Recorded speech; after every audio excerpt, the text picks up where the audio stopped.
लोग कल पढ़े थे ना फोटो इलेक्ट्रिक इफेक्ट। ठीक है, समझ में आ गया था फोटो इलेक्ट्रिक इफेक्ट क्या है।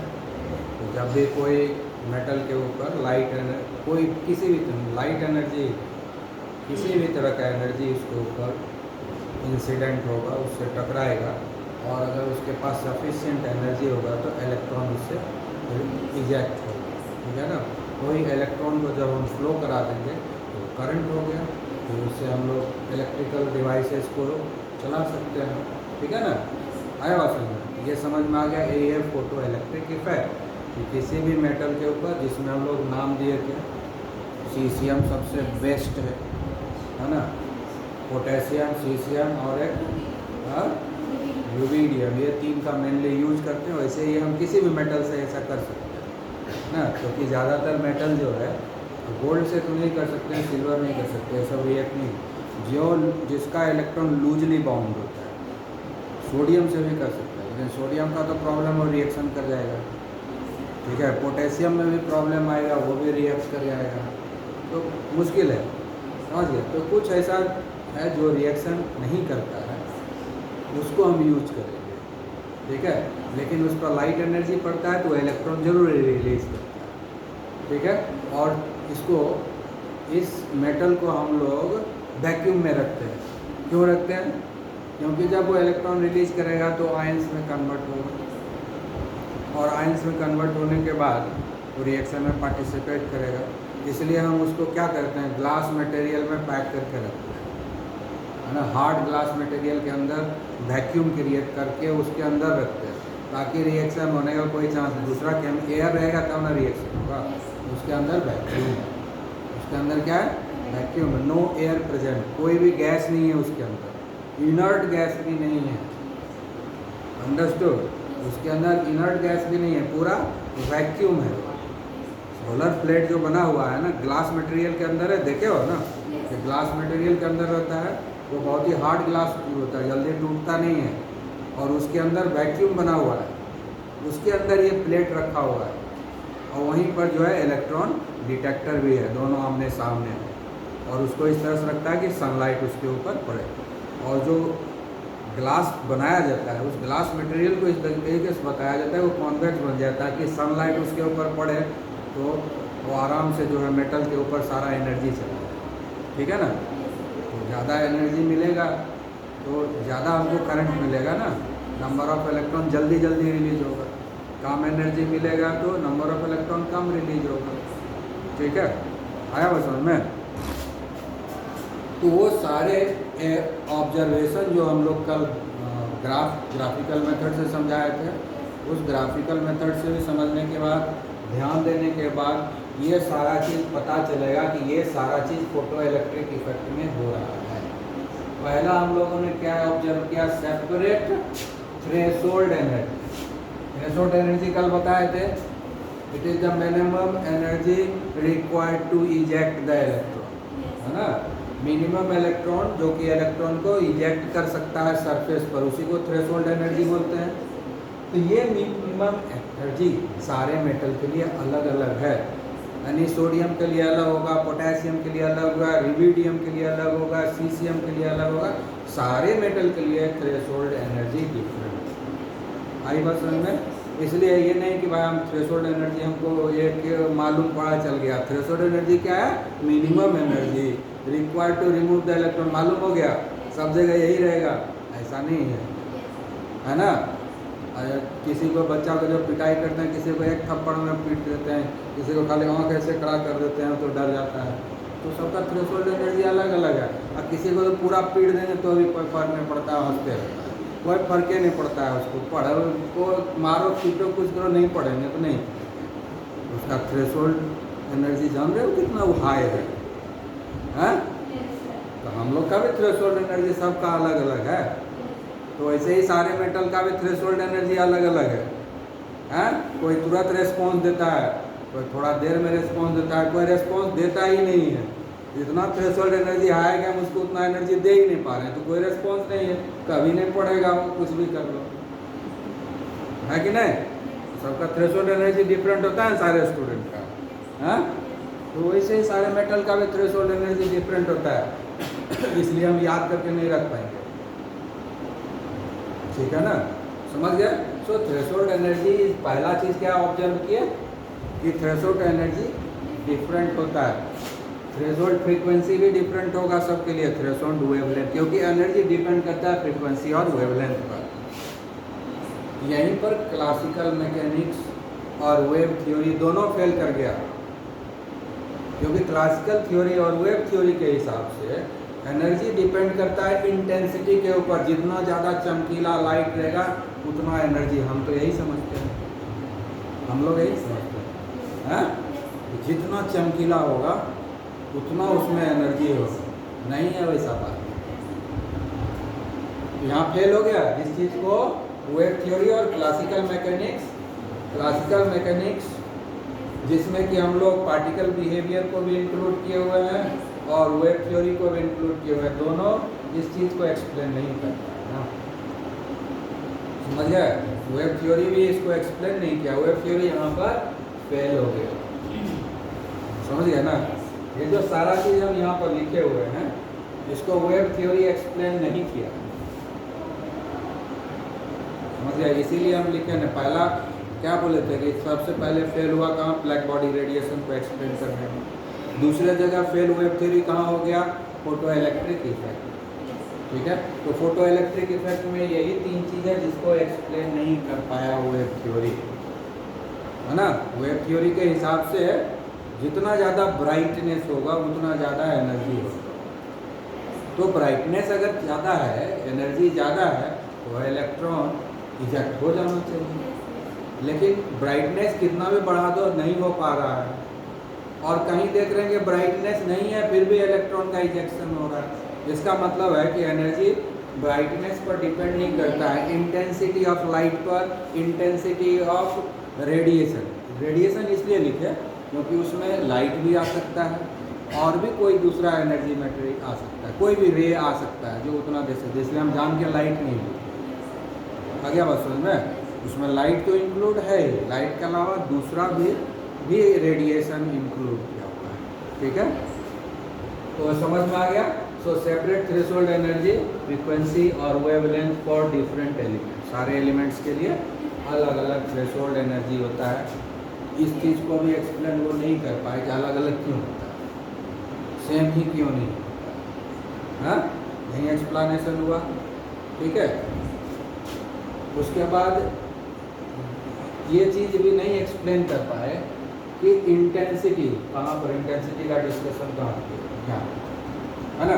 तो इंटेंसिटी के ऊपर डिपेंड नहीं कर रहा है ना, इंटेंसिटी के ऊपर डिपेंड है। क्लासिकल मैकेनिक्स, वेव थ्योरी दोनों के हिसाब से देखेंगे तो क्या होगा कि हमको कहना पड़ेगा कि ये जो है इंटेंसिटी बढ़ाए तो एनर्जी बढ़ गया, इंटेंसिटी घटाए तो एनर्जी घट गया, लेकिन यहाँ ऐसा नहीं होता, ठीक है। तो इसका एक्सप्लेनेशन नहीं हो पाया कि एनर्जी डिपेंड कर रहा है फ्रीक्वेंसी और वेवलेंथ पर, नहीं ना हो पाया। उसके बाद जो मैक्सिमम काइनेटिक एनर्जी डिपेंड कर रहा है फ्रीक्वेंसी और wavelength of incident radiation. Kinetic energy किसके साथ है, इजेक्ट होने के बाद काइनेटिक एनर्जी चाहिए। थ्रेशोल्ड एनर्जी इजेक्ट करेगा, उसके बाद इलेक्ट्रॉन को यहाँ से बांका ले जाएंगे, हाँ तो बांका ले जाने के लिए गाड़ी चाहिए ना, गाड़ी में काइनेटिक एनर्जी रहेगा तब तो घूमेगा, नहीं तो यहीं पड़ा रहेगा, यहीं बस रुकी रहेगी ना, बस चाहिए कि हाँ। तो काइनेटिक एनर्जी ज़्यादा रहेगा तो ज़्यादा तेज बस चलेगी, 5 मिनट में पहुँच जाएगा, तो है कि नहीं, हाँ उड़ के चला जाएगा, ठीक है कि नहीं। और काइनेटिक एनर्जी कब रहेगा, समुखिया मोड़ जाने में भी 5 घंटा लगेगा, है कि नहीं। तो कहता है कि ये जो मैक्सिमम काइनेटिक एनर्जी है ना, वो किस पर डिपेंड कर रहा है, फ्रीक्वेंसी पर या वेवलेंथ ऑफ रेडिएशन। जो उसके पास जो आ रहा है एनर्जी, उसका क्या वेवलेंथ है, उसका क्या फ्रीक्वेंसी है, उसके ऊपर ये डिपेंड कर रहा है, ना कि ब्राइटनेस के ऊपर। ब्राइटनेस से कोई लेना देना नहीं है, आई बात समझ में। लेकिन क्लासिकल मैकेनिक्स के हिसाब से अगर ब्राइटनेस बढ़ गया, इंटेंसिटी बढ़ गया, तो इसका काइनेटिक एनर्जी बढ़ना चाहिए, लेकिन होता ऐसा नहीं है प्रैक्टिकली। थियोरेटिकली हम ऐसा सोचते हैं, प्रैक्टिकली ऐसा नहीं होता। इसका भी एक्सप्लेनेशन वेव थ्योरी नहीं दे पाया। उसके बाद लास्ट क्या कह रहा है, number of photoelectron emitted per second depends upon intensity of radiation. अब हम एनर्जी चाहे जितना भी दे दें, लेकिन नंबर ऑफ इलेक्ट्रॉन बढ़ता तभी है जब ब्राइटनेस बढ़ता है। भाई बात सुनो, इलेक्ट्रॉन इजेक्ट तो कर देगा एनर्जी, लेकिन ज़्यादा इलेक्ट्रॉन इजेक्ट तो नहीं कर पाएगा। जब ब्राइटनेस आ जाएगा तो नंबर ऑफ इलेक्ट्रॉन ज़्यादा निकलेगा, यानी तुमको वोल्टेज ज़्यादा मिलेगा, करंट ज़्यादा मिलेगा। तो इंटेंसिटी का रोल यहाँ पर है। वेव थ्योरी इसको भी एक्सप्लेन नहीं कर पा रहा है कि नंबर ऑफ इलेक्ट्रॉन कैसे बढ़ गया, ठीक है ना। तो ये सारा चीज़ का एक्सप्लेनेशन, जबकि यहाँ पर जो है फ्रीक्वेंसी के ऊपर नहीं डिपेंड कर रहा है, ये यहाँ पर इंटेंसिटी पर डिपेंड कर रहा है। और ये दोनों केस में आई बात है, तो डिफरेंट हो रहा, एक ही जगह डिफरेंट क्राइटेरिया डेवलप कर रहा है, तो इसको वो एक्सप्लेन नहीं कर रहा है, ठीक है ना। इसलिए वेव थ्योरी ये सारे चीज़ को एक्सप्लेन करने में फेल हो गया।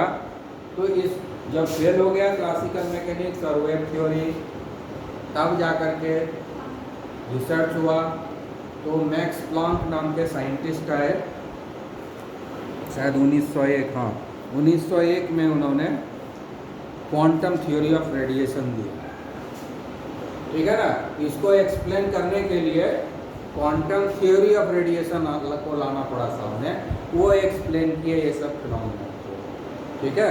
मैक्स प्लांक का थ्योरी को यूज करते हुए आइंस्टीन ने फाइनली इसको एक्सप्लेन किया। समझ में, फाइनली इसको एक्सप्लेन करने वाले आइंस्टीन है, किसके हेल्प से, मैक्स प्लांक थ्योरी के हेल्प से। मैक्स प्लांक 1901 में उन्होंने अपना एक थ्योरी दिया रिसर्च के बाद, और वो कुछ बताए इसके बारे में, लेकिन परफेक्ट एक्सप्लेनेशन ये सारे चीज़ का आइंस्टीन ने दिया, ठीक है। तो इस तरीके से अब हम लोग पढ़ेंगे मैक्स प्लांक क्वांटम थ्योरी, ठीक है। तो हम लोग पढ़ेंगे क्वांटम थ्योरी, जो कि classical wave mechanics, wave theory, photo electric effect को परफेक्टली एक्सप्लेन नहीं कर पाया, ठीक है ना। तो अब हम लोग के सामने आया नया थ्योरी, जिसको हम लोग बोलते हैं quantum theory of radiation. Classical theory में क्या कहा जाता है कि एनर्जी कंटिन्यूसली एब्जॉर्ब होता है या रिलीज होता है ना। जैसे हम लोग करते हैं, खाते जाते हैं कंटिन्यूसली, थाली लेके बैठ गए, खाते गए, चबाते गए, खाते गए, चबाते गए, खाते गए, कंटिन्यूसली चलते रहता है। ऐसा नहीं है कि इतना टुकड़ा लिए इसको चबाएंगे चला जाएगा, फिर एक मूवमेंट घुसेंगे, ऐसा नहीं है ना।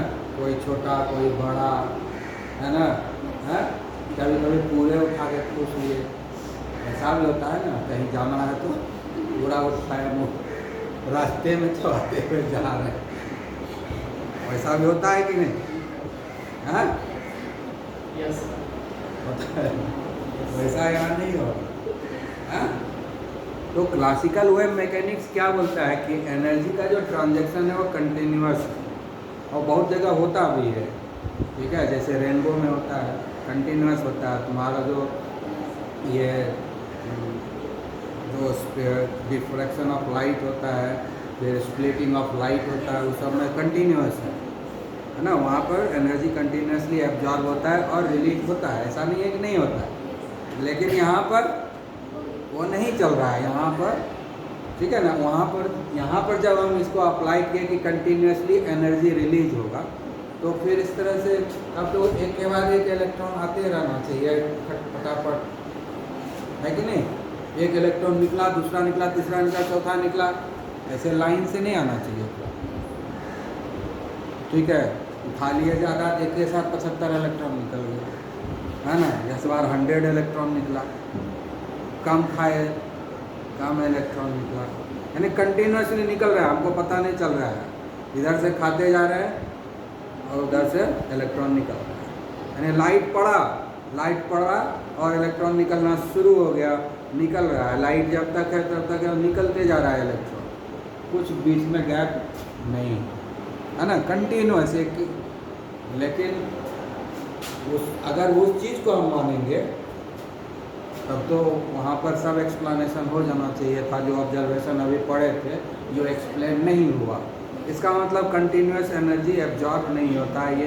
यही चीज़ मैक्स प्लांक ने बताया कि जो वेव थ्योरी में कहा गया था कि एनर्जी कंटिन्यूसली एब्जॉर्ब होगा, कंटिन्यूसली एब्जॉर्ब नहीं होगा, डिसकंटिन्यूसली एब्जॉर्ब होगा और डिसकंटिन्यूसली जो है एमिट होगा, मतलब लगातार नहीं होगा। समझ गए? और उन्होंने ये बताया कि एनर्जी जो एब्जॉर्ब होगा वो छोटा छोटा टुकड़ा में होगा, छोटा छोटा टुकड़ा में होगा, और पर्टिकुलर सब्सटेंस के लिए वो टुकड़ा फिक्स है ना।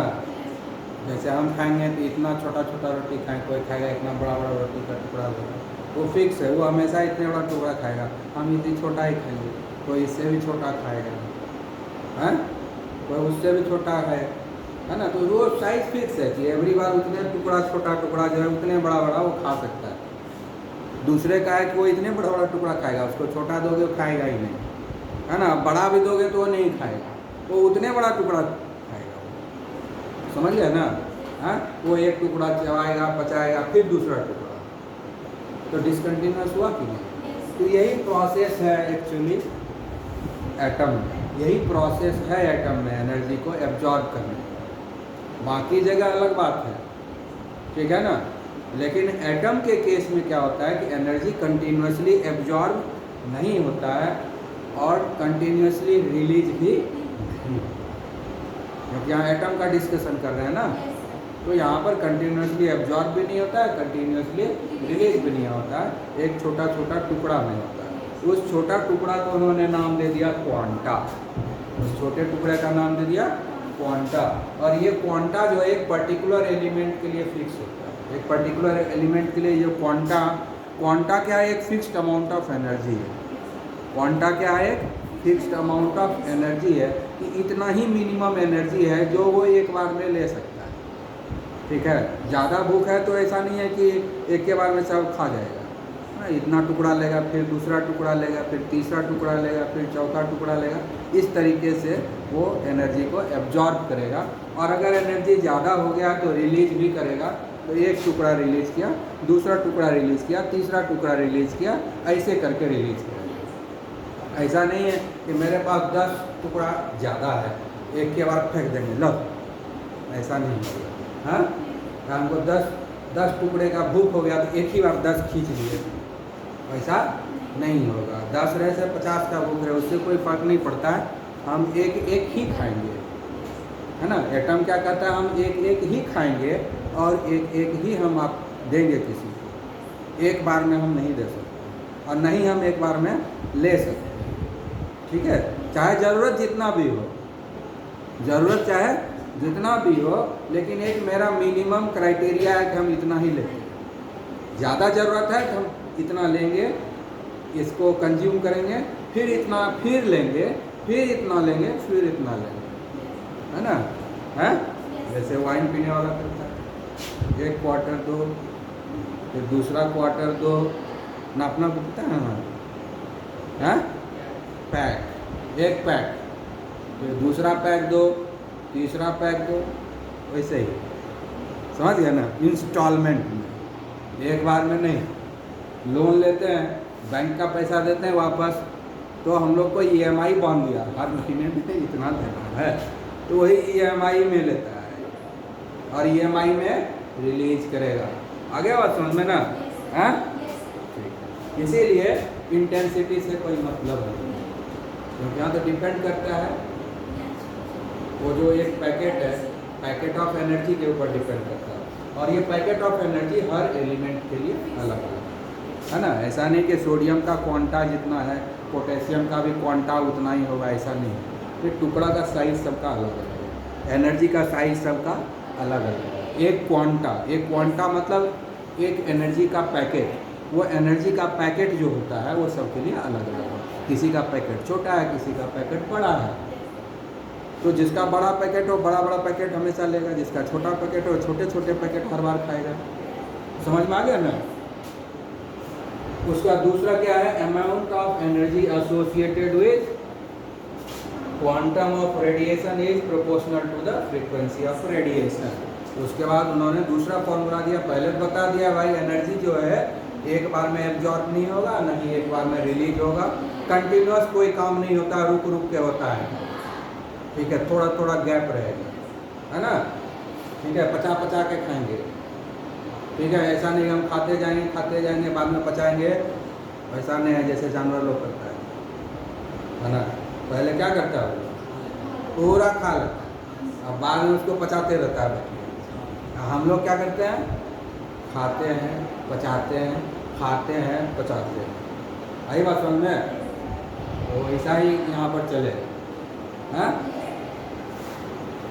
और कहता है कि ये जो क्वांटम है, ये जो क्वांटा है, क्वांटा क्या है, एनर्जी है ना, तो एक क्वांटा में कितना एनर्जी रहेगा ये डिसाइड कौन करेगा, उसके ऊपर जो रेडिएशन आ रहा है, उसके ऊपर जो एनर्जी आ रहा है वो डिसाइड करेगा, उसके ऊपर डिपेंड करता है। तो एक क्वांटा का जो वो directly proportional to the frequency of the radiation, जो एनर्जी का आ रहा है हमारे पास, कितना एनर्जी आ रहा है उस पर फोटो उसका जो है क्वांटा डिसाइड कर लेता है कि कितना हम लेंगे, इतना एनर्जी आ रहा है तो कितना छोटा छोटा टुकड़ा बना है, तो एक टुकड़े में कितना एनर्जी होगा वो कौन डिसाइड करेगा, फ्रीक्वेंसी। तो वो जो एक क्वांटा का एनर्जी जो होता है वो डायरेक्टली प्रोपोर्शनल टू न्यू है, ये न्यू लिखे हुए हैं, भी नहीं है, न्यू है, ये फ्रीक्वेंसी है, डायरेक्टली प्रोपोर्शनल टू न्यू, इसको न्यू पढ़ते हैं, भी नहीं, वेलोसिटी नहीं है, ये फ्रीक्वेंसी है, ठीक है, न्यू, न्यू नहीं, न्यू, NEW, न्यू, समझ गया है। तो अभी प्रोपोर्शनैलिटी साइन हटाएंगे तो मैथमेटिक्स में नियम है, एक कांस्टेंट इंट्रोड्यूस करेंगे, यहाँ कांस्टेंट इंट्रोड्यूस किए एच इसलिए प्लांक कांस्टेंट बोलते हैं, एच को हम लोग क्या बोलते हैं, प्लांक कांस्टेंट, प्लांक ने ये थ्योरी दिया इसलिए उनके नाम पर इस कांस्टेंट को प्लांक कांस्टेंट नाम दे दिया गया। और इस एच का वैल्यू है 6.625 इंटू 10⁻34 जूल सेकेंड, जूल पर सेकेंड नहीं है, जूल सेकेंड है, दोनों गुना है, जूल सेकेंड, जूल पर सेकेंड नहीं है, ध्यान देने वाली बात है, इन्हें समझ लेना कि जूल पर सेकेंड हो गया, जूल सेकेंड है, जूल पर सेकेंड हो जाएगा तो पावर हो जाएगा, ये पावर नहीं है एनर्जी है, जूल सेकेंड, समझ में आ गया, ठीक है, यहाँ तक समझ में आया। उसके बाद ये तो हुआ कि फ्रीक्वेंसी के टर्म में हम एनर्जी डिसाइड करेंगे कि एक फोटोन में, अच्छा ये तो क्वांटा है ना, इसका एक और नाम है फोटोन। अगर वो एनर्जी लाइट से आ रहा है, अगर वो एनर्जी लाइट है तो हम क्वांटा नहीं लिखते हैं, फोटोन लिखते हैं, बस याद रखना, लाइट को छोड़ करके बाकी सारे रेडिएशन को हम क्वांटा से डिनोट करते हैं, ठीक है, क्वांटा हो गया प्लूरल और क्वांटम हो गया सिंगुलर, पता नहीं हो सकता है उल्टा ही बोल रहा है, अंग्रेजी तो आता नहीं हमको, ठीक है ना, हाँ, तो कौन सिंगुलर है कौन प्लूरल है पता कर लो, है ना, एक सिंगुलर है एक प्लूरल है, क्वांटा एंड क्वांटम, ठीक है, दोनों एक ही चीज़ है, क्वांटा एंड क्वांटम, एक सिंगुलर है दूसरा प्लूरल है, ठीक है। तो वो जो क्वांटा डिपेंड करता है किस पर, फोटोन किस पर डिपेंड करता है, एनर्जी ऑफ रेडिएशन का जो फ्रीक्वेंसी है उसके ऊपर, तो जब फ्रीक्वेंसी पर डिपेंड करता है तो वेवलेंथ पर भी डिपेंड करना चाहिए, ठीक है ना। तो इस फॉर्मूला से हमको वेवलेंथ निकल जाएगा, C = न्यू लैम्डा, कल बताया था ना, C = न्यू लैम्डा, तो न्यू इक्वल टू क्या होगा, लैम्डा इधर मल्टीप्लाई इधर ले जाएंगे डिवाइड हो जाएगा, तो C/λ हो जाएगा, न्यू इक्वल टू C/λ, इसलिए न्यू को हम रिप्लेस कर दिए C/λ से, ठीक है ना, C = न्यू लैम्डा, तो न्यू यहाँ है, न्यू का वैल्यू निकालना है तो लैम्डा को इधर ले जाएंगे, क्या हो जाएगा C/λ, न्यू का वैल्यू, और यहाँ पर न्यू है तो न्यू का वैल्यू C/λ हुआ ना, तो वो हम यहाँ पर दे दिए।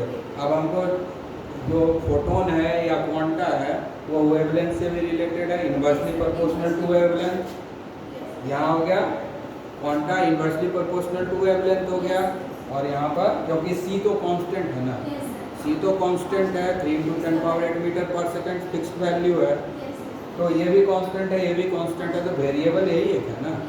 तो energy is inversely proportional to, ये क्या बता रहा है, energy of one photon, energy of one quanta, है ना।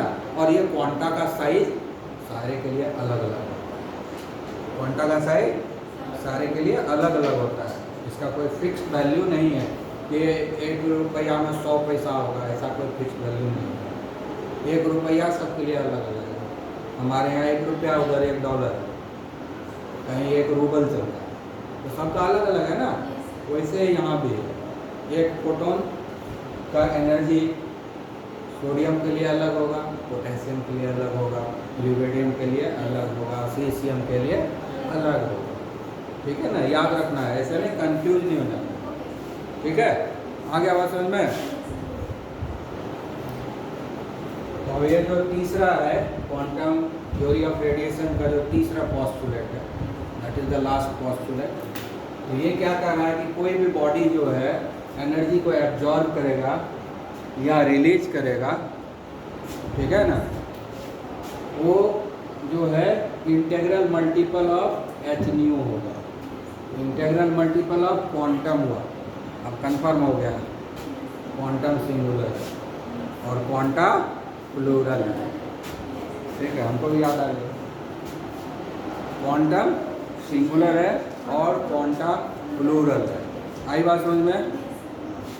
तो integral multiple of quantum, quantum का फॉर्मूला क्या है, एच न्यू, क्वांटम का फॉर्मूला क्या है, एच न्यू। तो क्वांटा हो गया एन एच न्यू, क्वांटा मतलब एक से ज़्यादा एनर्जी पैकेट, है ना। क्वांटम हुआ एच न्यू और क्वांटा हो गया एन एच न्यू, ठीक है।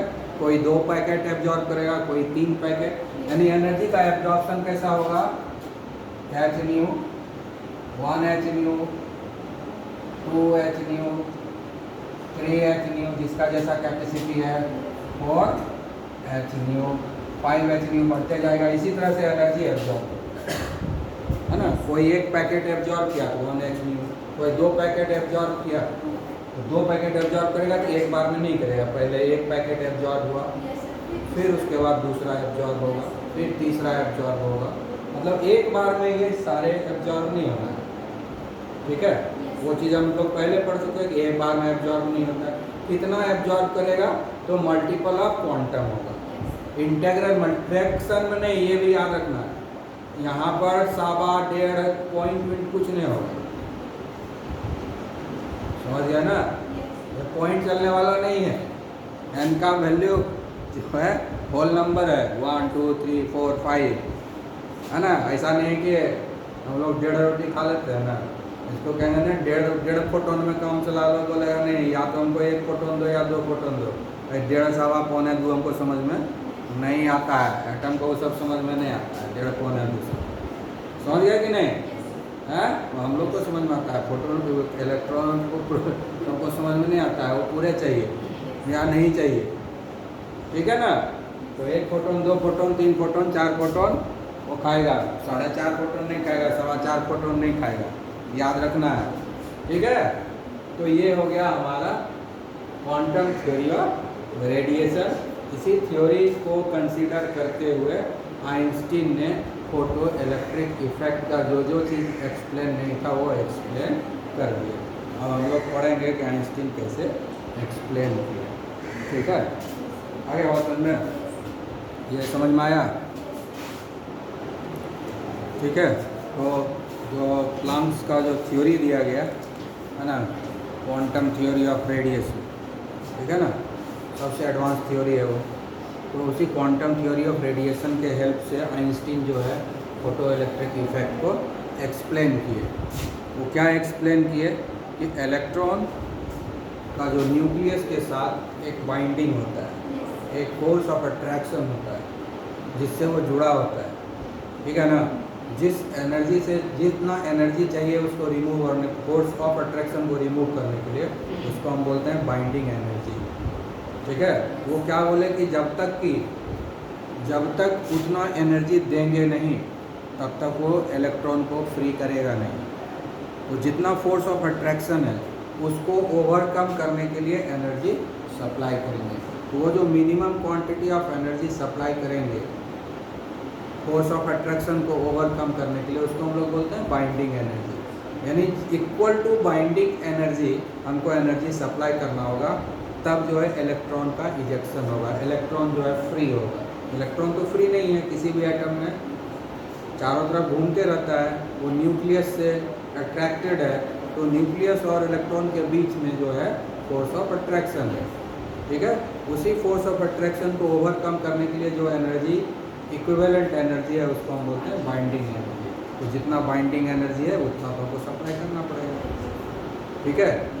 तो इस बाइंडिंग एनर्जी को रिमूव करने के लिए जो एनर्जी लगेगा उसको हम लोग बोलते हैं थ्रेशोल्ड एनर्जी। उसका क्या बोलते हैं? Threshold energy. और इसी को हम लोग वर्क फंक्शन भी बोलते हैं, ठीक है। उसको क्या बोलते हैं? Work function. वर्क फंक्शन लिखा रहेगा तो W0 लिखा हुआ रहेगा, और इसी को हम लोग बोलते हैं threshold energy. Threshold energy.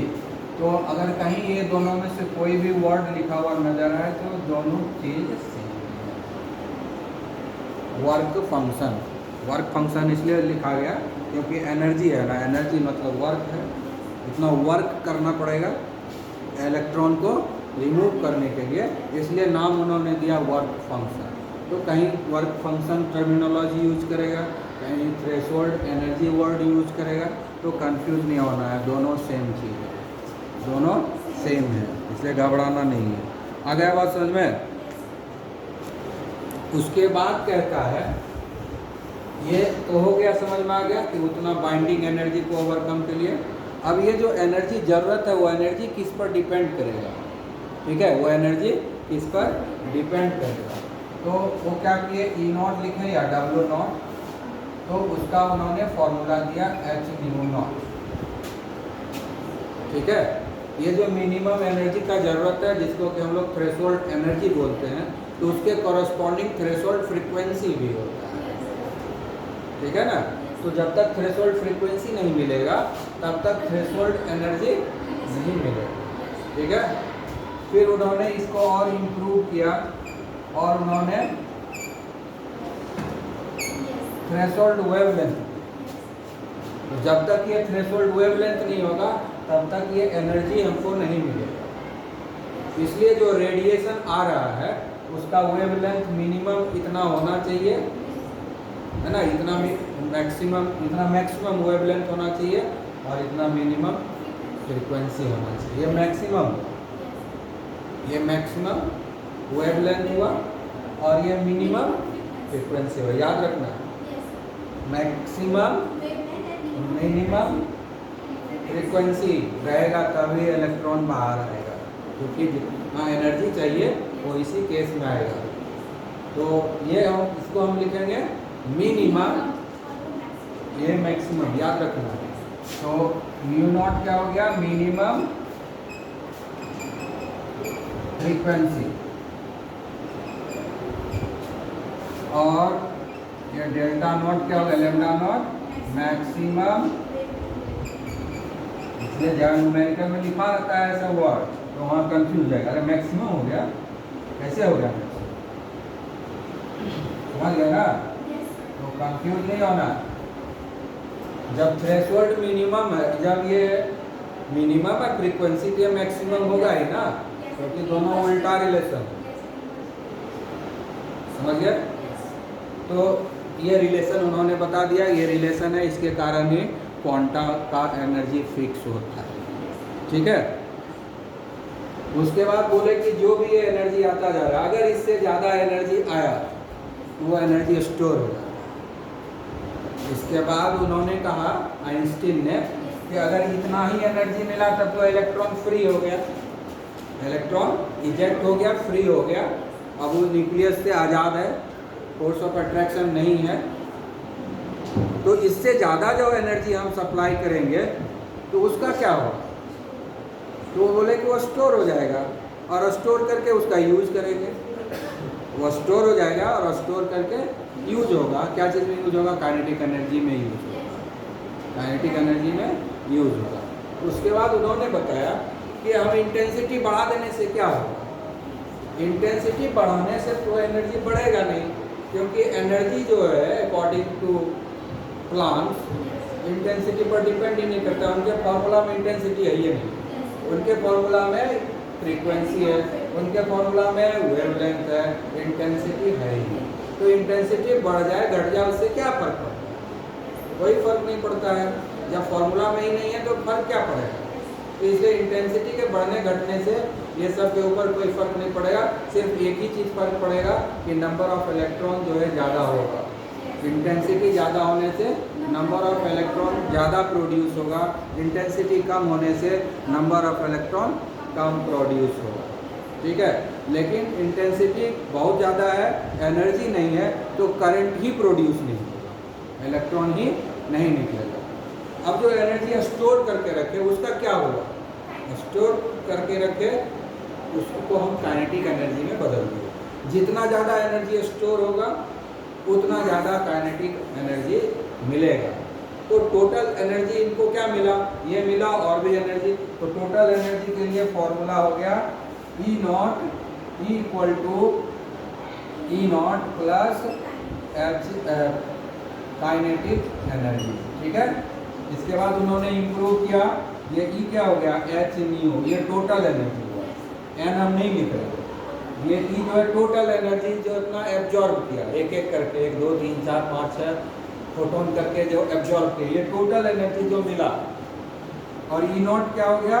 H new not minimum energy जो चाहिए, और काइनेटिक एनर्जी हो गया हाफ एम वी स्क्वायर। ये एम है मास ऑफ द इलेक्ट्रॉन और ये है वेलोसिटी ऑफ द इलेक्ट्रॉन।